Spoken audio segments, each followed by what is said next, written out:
rush hour. Différent, non?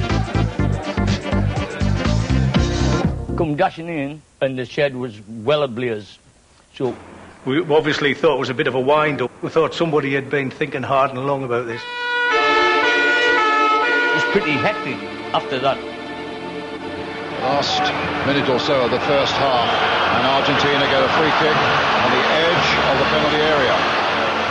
You just didn't know what to watch, the fire or the telly. I was trying to see the TV through the open window, you know. And this is a highly dangerous situation. Yes, it was quite exciting, actually. It's a difficult time to be a defender, Brian, isn't it? I would love to be playing with these rules. I was bloody annoyed because I didn't know what it was, and it was interrupting me watching the match. While the fireman was putting the blaze out, I was shouting through what was happening. Here we are, right on the stroke of half-time. Seaman, we hope, will get a good side of it. 2, 4, 5 in the wall from England. A free kick which we'd spent a lot of time on and which never came off. But we kept trying, and it did come off for once. We were screaming at just the gap between the wall and the outside. We could sense something was going to be done. And the British started running to the ball like he's going to take it, but then he just puts his foot on it. He starts running towards me, so I was thinking, right, they're going to try to play using in some kind of free kick. And I moved behind the wall, received the ball, and placed it inside the post with my left foot. No, it's not. It's Ferron who's played it. Cozzolini, it's a great goal. It's 2-2. I've never seen so many people just stop when the Argentinians scored the goal. It was just like, oh my God. Fantastic.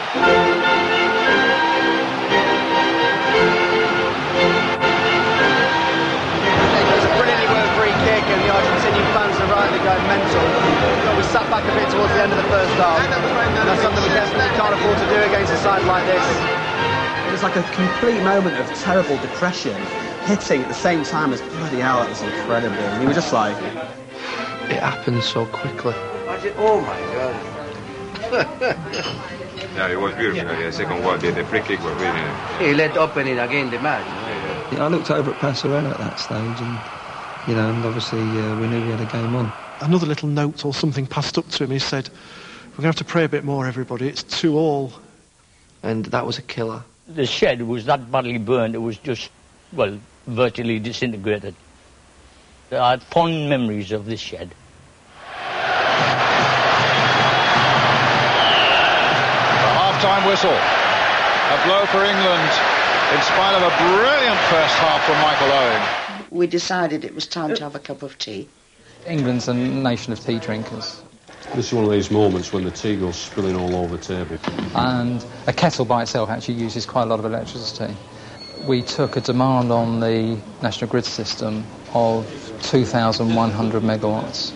If that had all been kettles, then the amount of tea that would have been drunk over those few minutes would have been about 3 million cups. One thing you can't do in a commentary box is take too much liquid on board, because there's nowhere to go. Through half-time, people were saying, we've let this slip, we should have had them dead and buried by now.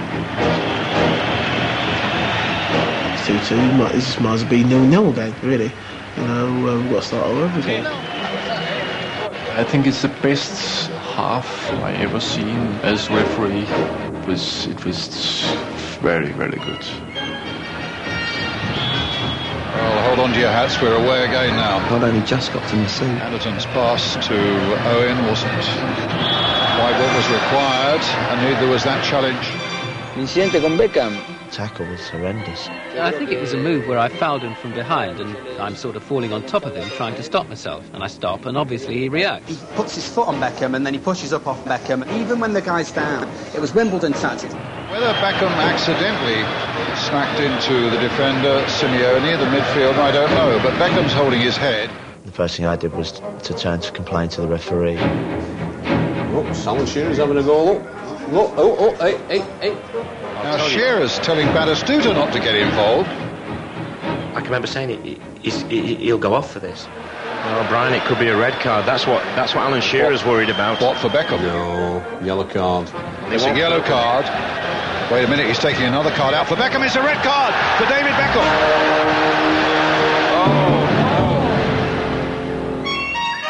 first time, I thought the referee had violently overreacted.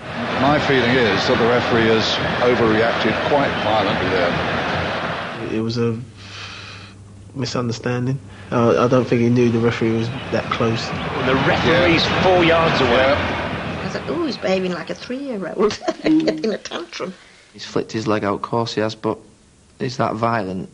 It was more like, you know, this sort of thing, you know, a bit like Miss Piggy. Really, what he did was nothing much. But the intention was there, yeah? The kicking out gesture was there. So Beckham is out of the game. If something like this happened in the game, someone will be punished for it. If it's not the player, it will be the referees. So if I've been watching this situation and done nothing, I think I have been punished from other persons. I didn't have time to speak to him because I think there were a room cooling off for him or whatever. He couldn't even go back to changing room, so I think he had to stay for rest at game, even extra time in this one room. So we never saw him until after game, and by then a lot more had happened. Oh, I must have got to the hospital about 9:10, somewhere around there. I'd paged Mick to tell him that my waters had broken and to come home. I thought we were going to get hammered. Because to play with 10 players against 11, it's going to be a long half. It's a long 45 minutes. The relentlessness of the English vocal support was something I've never experienced. It really is something to know they're there and they're supporting you. And it makes a huge, huge difference. I had like a lump in my throat, but everyone was getting so behind England. I was trying to sing in a strange I couldn't quite respond. He looks around, you know, no heads dropped. It was really, you know, stick his chest out time and let's go for it. They're on. England being very, very hard to break down. England feels stronger when they sent off this the player. This was a little bit more complicated for us. When Mick came to the hospital, he told me that David Beckham had got sent off, and he was really annoyed with him. Ortega, a bit of space ahead of him, and look how well he uses it. He's flicking the ball through, and it's just gone wide from Lopez. My immediate thought was, I hope at some stage in the near future that an Argentinian player can be sent off for some reason and get the thing levelled up. Oh, hang on. Deborah, just a minute. All right, it's all right. They're on. So forcing him inside. Lopez getting there, pulling it back. Oh!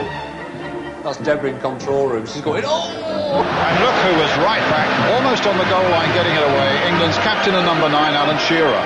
It was like last-ditch tackles all the time. It was like 7 men back. I tell you what, it was so draining to watch when you were there because it was just a matter of time. He was telling me the score throughout the labour, but because I was more interested in pushing him out, I wasn't really concentrating on what he was saying.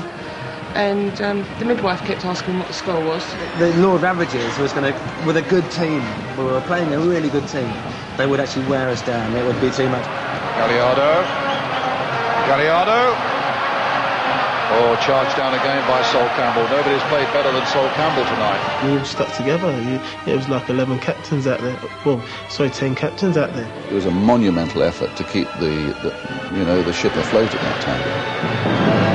Now Owen with a chance to run at them. Still Michael Owen. Oh! You want to win the game. You want to win the game for David, who's unluckily, in my mind, been sent off. Now here's Owen. And England got a free kick, do they? Indeed they do. This is where you say, oh, for Beckham. Imagine what would have happened if he'd stayed, if they'd had 11 men and Beckham had just, got the bit between his teeth. Adams actually and Campbell are on the far side of the box if they play one that way. And Shearer's played it, it's come off the wall, it's gone for the corner. It was really like a movie. It was very dramatic. I've never thought that football could be so dramatic. Sol Campbell stayed there, Tony Adams has stayed there, Shearer's in there, floating in the long way towards Tony Adams! Or Shearer! Or Campbell!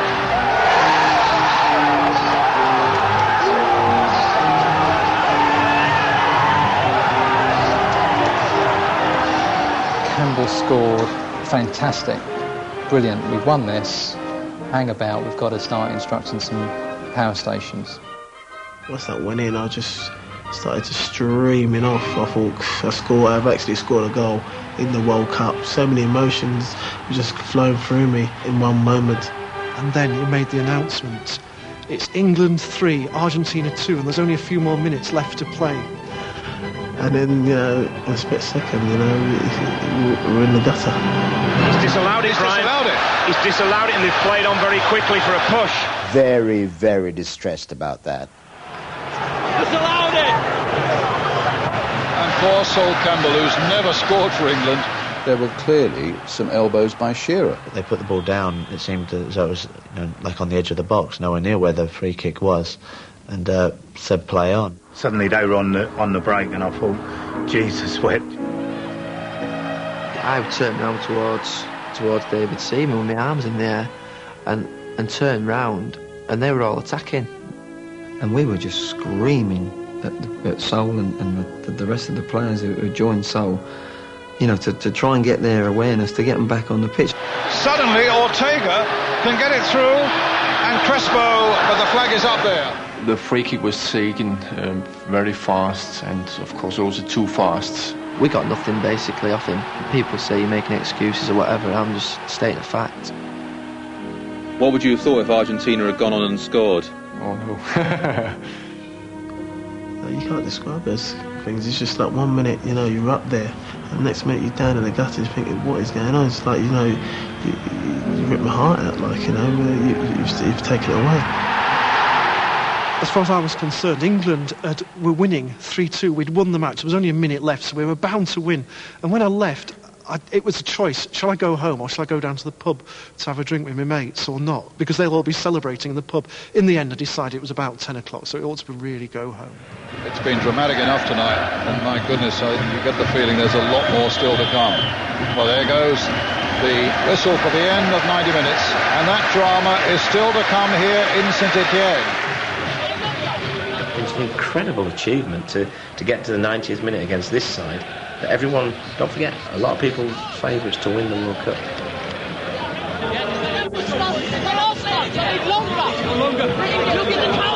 So we get to full time. Great. Now how can we get through half an hour of extra time? I mean, these guys now, they're going to be dying on their feet. So tired, I'd run my socks off and given everything I had. I felt that at the end of full time, their confidence was low, and they were out of ideas. Glenn couldn't have asked any more from them. They gave absolute 100%. You could sense that everyone across the country was fairly nervous about the fact that we were going to a golden goal. Well, they're just about to start the first period of extra time now. England will be attacking the goal they attacked so well in the first 45 minutes. Here at National Grid, I was thinking, well, this is really the worst scenario because the demand can come on very quickly as soon as that goal's scored. And of course, as you know, in extra time, the golden goal rule works. It's the first goal scored in extra time wins it. Staff in the embassy gave me a present marked top secret and all looking very exciting. Secret weapon, arma secreta. La mano de Dios. Pero no hemos utilizado. But as you can see, it is a hand of God, which we thought we might need. I remember the ball being crossed over and Alan Shearer going up to head it. They claim a handball, but the referee wanted nothing of it. Argentina are flying to the other end of the field. I could see it, blatantly that there was the handball. I can see it. You can see it's handball, and everyone can see it's handball. The All England crowd shot. It wasn't given, and right then you think, well, maybe it's not meant to be. Maybe another hand. I don't know exactly. It's Jamot or